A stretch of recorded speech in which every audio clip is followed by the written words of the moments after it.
Nurture and support. Nurture and support. This is a podcast theme song. And it's really short. Nurture and support begins in 3, 2, 1. Hello, everybody. This is Nurture and Support. I am Mel at Karmic9, and you're back for another week of awesome recommendations. Kelly's also back, unsurprisingly. Unsurprisingly indeed. Hi, everybody. It's Kelly Toole at KELLYTHUL on Twitter, and glad to be back for another week. And I forgot to mention this to Mel before we started the show, but we got a makeup to do at the end of this. We've got a viewer recommendation that came to us through kind of a weird path that we'll throw at the end. So convoluted paths are our specialty. It's through a YouTube comment, I believe. Oh. It's how it pathed in our way. So Awesome. Cool. Well, I've got a pretty short recommendation for everyone this week. If you have cable service and you get Showtime, you can watch this for free for, I think, until the beginning of May. I actually picked up the DVD before I knew that at the store because I saw it and thought it looked interesting. It's a movie called Salvation, and it has Mads Mikkelsen in it, the guy from Hannibal. I never got around to watching Hannibal because by the time I was going to catch up, it got canceled. And so I really didn't need to have my heart broken over another awesome show that I love that had been taken off the air. All I could really think was to be grateful that I didn't have anything to do with it being canceled, because normally it's the shows I love that get canceled. So I've always heard really great things about Hannibal. So if you're a fan, you will probably like his performance in this movie. Well, I'll read you the actual IMDb description because it's a Western, really. I guess I'm on a Western kick lately with my recommendation from last week and then this week. So what it says is, in 1870s America, a peaceful American settler kills his family's murderer, which unleashes the fury of a notorious gang leader. His cowardly fellow townspeople then betray him, forcing him to hunt down the outlaws alone. So that gives you the basic background here. Mads plays a Dutch soldier who he and his brother have come to America, and they have set up a homestead, and they've been here for quite a while on the outside of a small town and out in the far west. I don't really know particularly where, if they ever tell us. But they've got a little cabin built, and it's time for him to bring his wife and his 10-year-old son, who I don't believe he's ever seen. That's how long they've been working on this. You get the impression that they've never even met before. The little boy definitely doesn't remember his father. So they're getting off a train. And as you might expect, since this is a story of revenge, the wife and the son get murdered. Spoiler alert, everybody. And by some outlaws.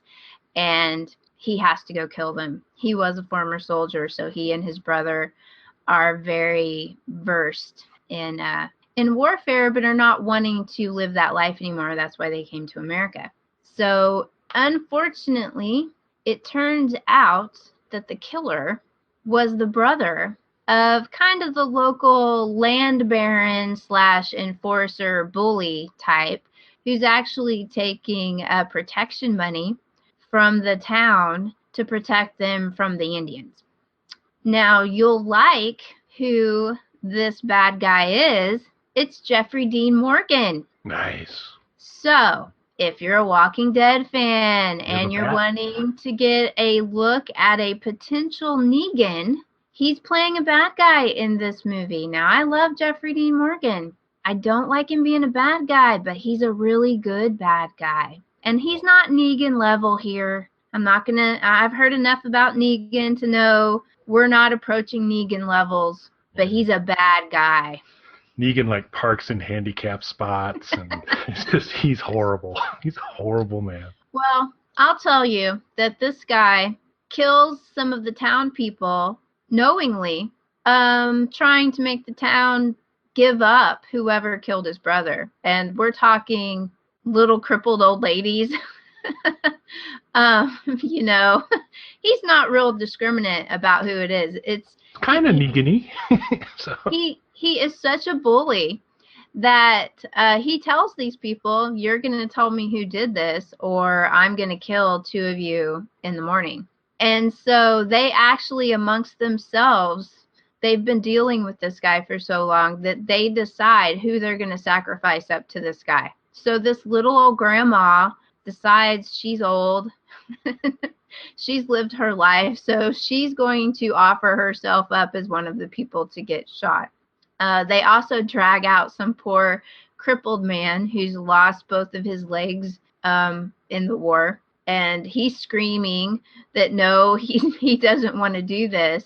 And because, you know, he wasn't real happy about being shot, he adds on a third person randomly in the crowd that he kills because, you know, old ladies and cripples, that's all they brought him to kill. So he killed a good one from the crowd.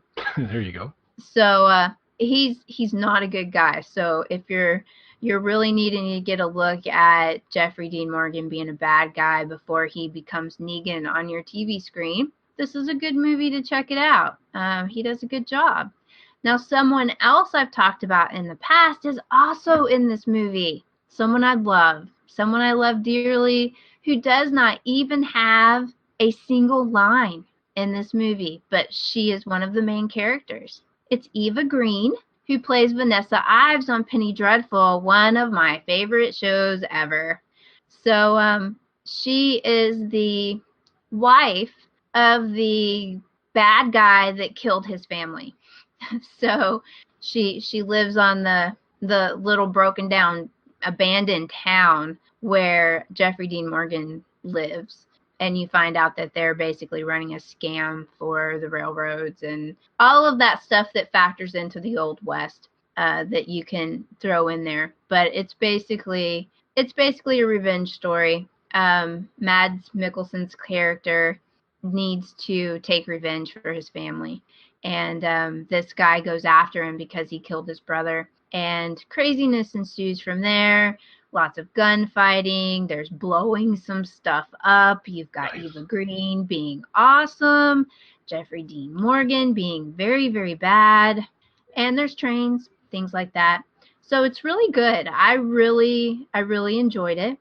And if you have the Showtime, I think it's called the Showtime Anytime app, you can watch it for free, or it's on demand on Showtime right now, I think until 5/1. So you can queue that up and give that a watch, or you can pick the DVD up. I thought it was good, well worth your time, has some very good actors in it. And, you know, it wasn't a John Wayne type Western, but it was definitely gritty, and I think you'd enjoy it. That does sound pretty awesome. Yeah. And I like a Negan preview. So I just, for that alone. Yeah, I think you'll like it. And of course, Eva Green is amazing. Oh, I mean, she can act so well and never has a line. Never has a line. Because her character is mute. Her tongue was cut out when she was captured by the Indians. So she never speaks in the entire movie. And what she can do with just a look is amazing. I love her. And we learn from way back in history, back in the days when there was Snarkalic Radio cooking around, when Rebecca Kennedy joined us one time. Rebecca played a character who had her tongue cut out, and I learned from that show that they don't do it for real, and that Rebecca still kept. So I'm assuming she still has her tongue too, which is awesome. Yes. And that was House Hunting, wasn't it? Yes. House Hunting, yes, which is a very good movie. It was. It really was. It was a really good movie. So if y'all didn't watch that, you should check it out. Yeah, Rebecca did a great job, and we were also pleased that she was able to speak when she joined us, because that's kind of important. Yes, that was excellent. Really well, that good. sounds fun. And so, what year would this be, Mel? It came out 2014. 2014. Okay, so my recommendation is only 24 years older than this one, so it's about the range I like to operate into. But I'm recommending a movie that I forget how it came back to my attention here recently. My Vogue and Poetry on Twitter had tweeted out something about the movie and saying that he thought it was just a pretty amazing movie, and it just all came rushing back to me. So I'm recommending Joe versus the Volcano. Joe versus the Volcano, which is a 1990 movie starring a very young, mulleted Tom Hanks, a very youthful Tom Hanks, and Meg Ryan, who plays three characters, two sisters and an office worker, and it's if you haven't seen it, it's a really amazing movie. It is, I guess, quirky is the best way to describe it, but I'll never forget the opening. You've got Eric Burden from the Animals singing 16 Tons, and Another Day Older and Deeper in Debt, Owe My Soul to the Company Store, lots of kind of trudging kind of music, and it just kind of cuts to the bleakest, if you talk, kind of post-apocalyptic kind of environment, it's the bleakest work environment ever anywhere. Joe works at a rectal probe manufacturer.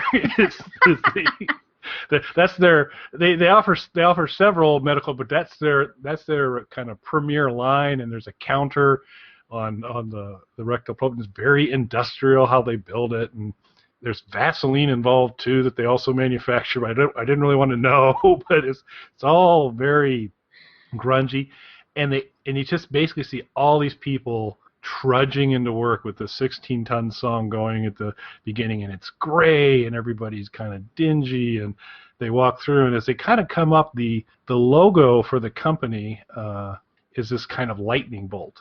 And it's really interesting visual because that lightning bolt logo makes its way throughout the entire movie.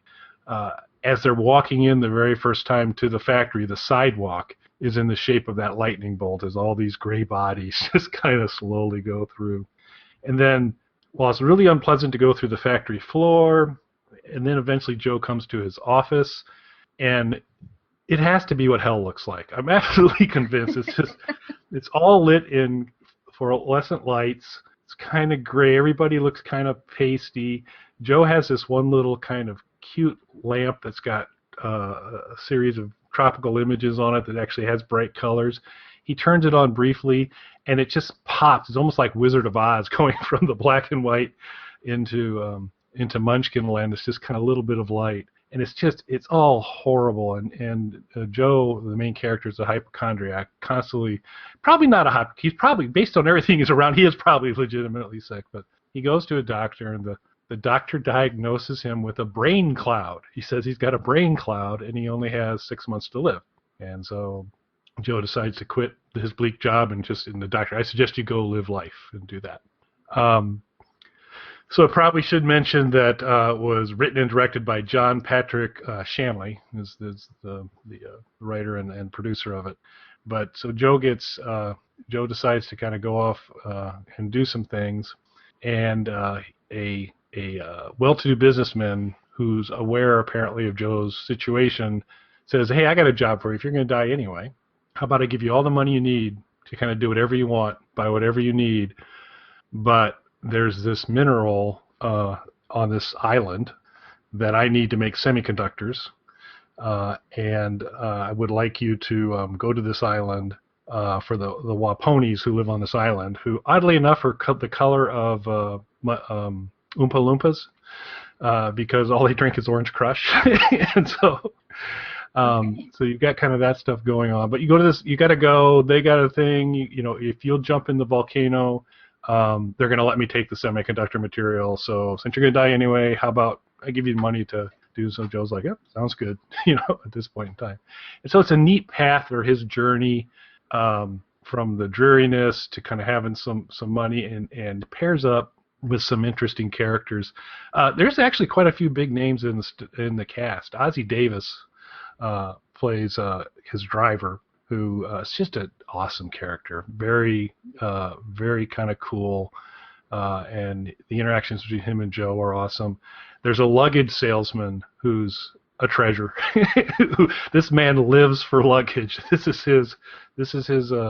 his being, and so Joe's going to be making a trip, so he has to get some clothes. He's got to get some luggage, and the whole scene with the luggage guy is hilarious, and the luggage continues to play a very important role throughout the duration of the movie.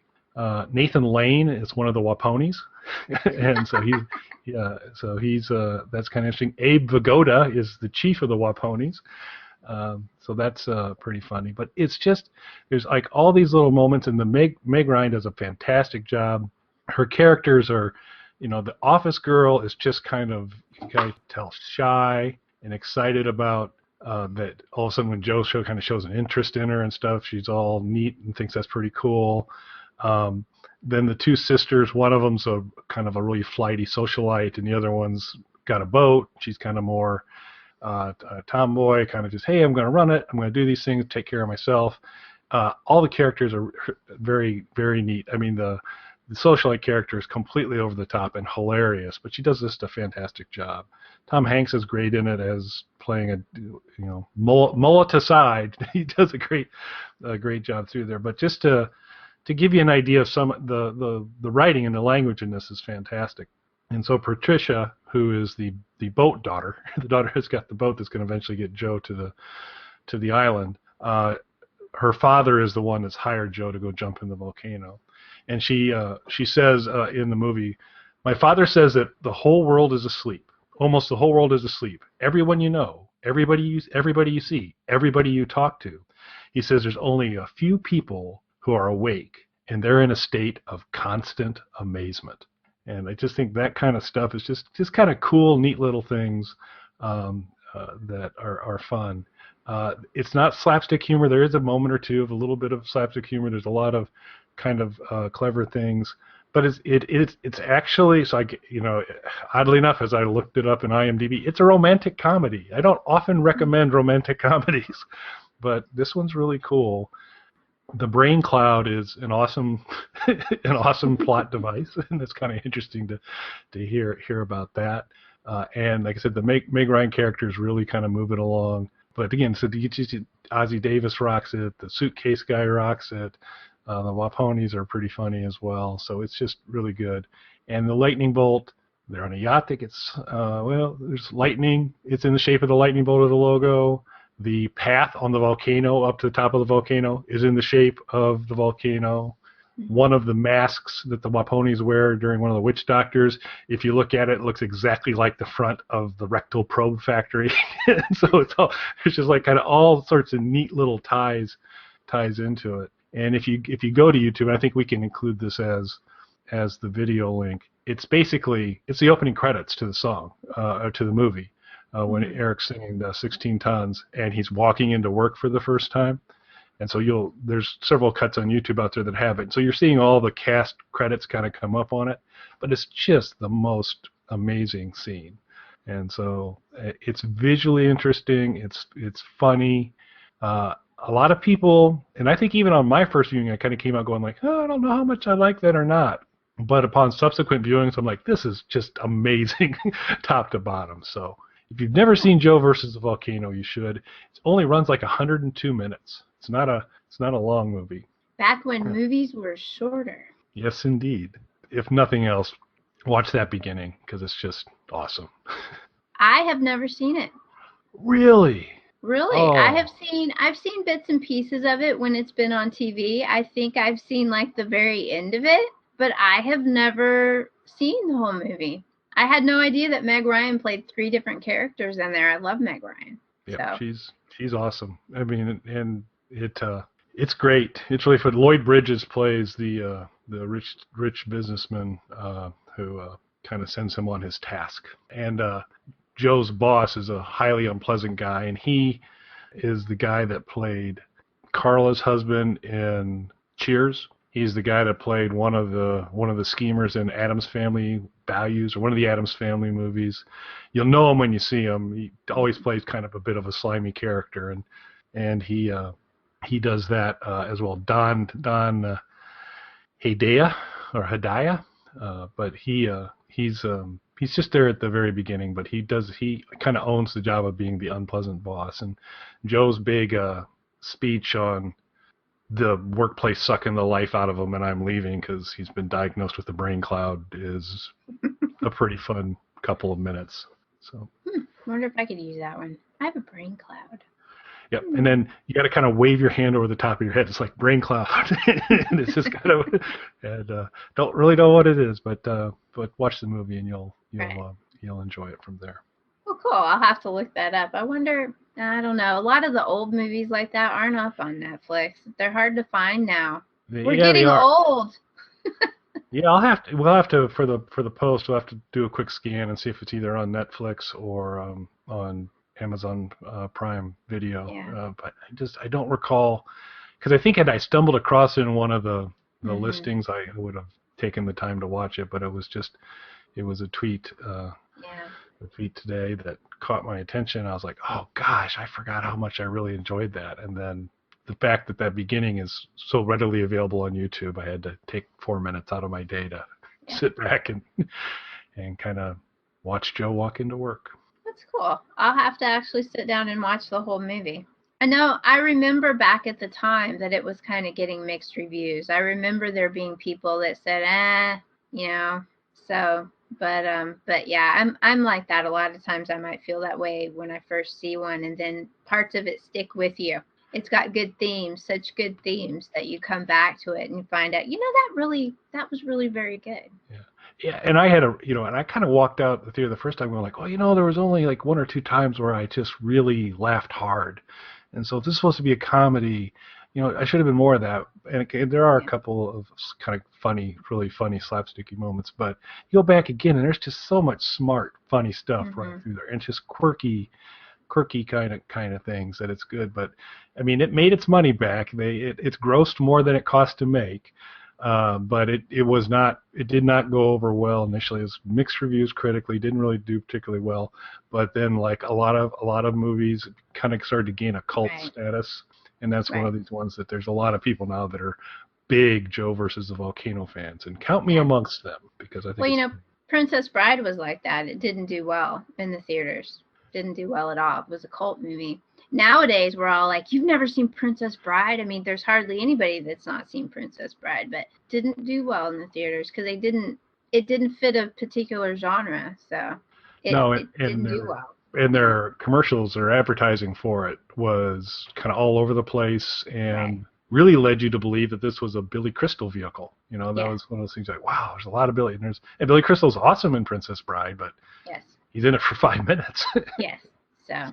Yeah, there were quite a few back there, and sometimes it takes some maturity to go back and watch some of those movies that were probably a little too smart for me at the time.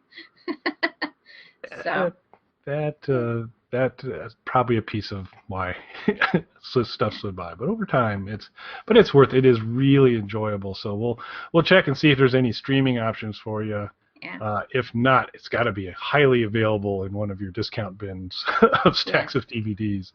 And I had forgotten, this was very early in Tom Hanks' career. So this is probably post-Bachelor Party for Tom, but not much post that. So it's a very youthful Tom Hanks. Yeah, that's cool. I'm glad you talked about that, because I've never seen it. I've never felt a particular need to sit down and watch it. So cool. So I think that takes us into social media. Do you have one this week? I do not. Not for me this week. I do. Oh, there you go. Shocking. This is a special edition, Nurture and Support. So if you follow me on Twitter, you may have seen me retweet these a few times over the last few weeks. I don't remember who recommended this Twitter account to me, but I think it's funny. I think it's interesting. It is called Medieval Deathbot, and it's at Death Medieval. And what it tweets are actual real listings of causes of death from medieval times. So these are actual real. They're tweeting out real excerpts from medieval coroners' rolls. So one of the most recent ones, just to give you an example, some of them aren't as amusing as others, but here's one from today. Michael Cardoyle stabbed with an Irish knife in 1300 by Robert Delman after a wordy strife, which arose due to former rancor and abuse. I like literature, and so some of them are really sort of really random. It's just like when we watch reality stuff or read things about stupid ways people die. Yep. In fact, I saw a tweet today about some article about stupid selfies having gotten people killed. This is sort of the same thing. The things that people in medieval times fought about and ended up killing each other over, you find out that we're really no different than we were back then. We've always been this stupid. So medieval deathbot on Twitter, I find it amusing. Worth a look. And there's no, I'm bringing it up on Twitter now, so no hype. It's Death Medieval. Death Medieval. Looking good, and there's a follow. So, real-time follow there. Awesome. No, I had not heard of that one. That's cool. I like it. I'm assuming one of my writerly people is the one who showed that one to me, but I enjoy it. Humanity, we've always been dumb and fought over stupid things like cows. So, you know. So there's been no brain cloud, though. Yeah, I have not seen a brain cloud yet, but I would not be surprised. Yes. Yep. Well, speaking of cloudy brains, I think we'll turn it over to Matt, and he will clear the fog away enough to let you know the many ways you can kind of connect to us on Twitter, iTunes, YouTube, etc. And yes, so I don't have social media recommendation, but I had mentioned we had a listener recommendation. Oh, yes. John Sanders, who lives out in Connecticut.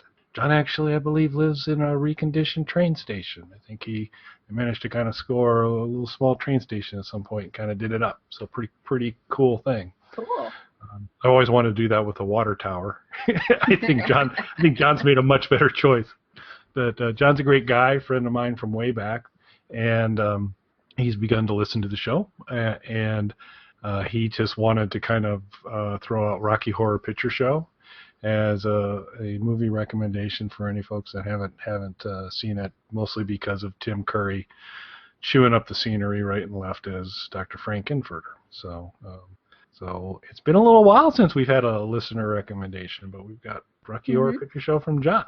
Cool. And I hear they're doing a remake or talking about it. Yeah, and then they were listing some horror is that? I don't know. It'll be very, and I didn't recognize they were talking about some of the because it seemed like they were working their way through the casting. And I didn't see anything on who's doing Frankenfurter, but they were. I think they had cast a Brad and a Janet, but I wasn't doing backflips over the name. But yeah, there appears to be something going on there, and I don't know if it's they're going to do a reboot or I don't know what they're doing. I don't know, but you know what? It's already been done. I don't think you can top that. I mean, come on, Meatloaf, Tim Curry, come on. Richard O'Brien is Riff Raff. Yes. Just amazing. Just do some new stuff, Hollywood. Stop wasting time remaking things that don't need to be remade. But I'm old. I don't see how you really improve upon, because it was so many, all that whole cast did a great job in each of their characters. Find something else to do. It was such a unique thing. I don't know how you think you're going to recapture that. But anyway, whatever. I'm not in Hollywood. I don't have money, so they can do what they want with their money. Kind of like the guy in Joe versus the Volcano who wants to pay someone to jump in a volcano. Okay, that's right. That's what exactly.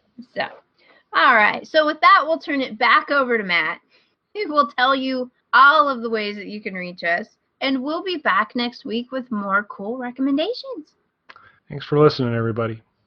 You can contact us on our website, nurtureandsupport.net, or email us at nurtandsupp@gmail.com. That's NURTANDSUPP@gmail.com, or tweet us at nurtandsupp on Twitter. You can also catch Nurture and Support on YouTube. Just search Nurture and Support or Kelly Toole. Nurturing and supporting. Try it.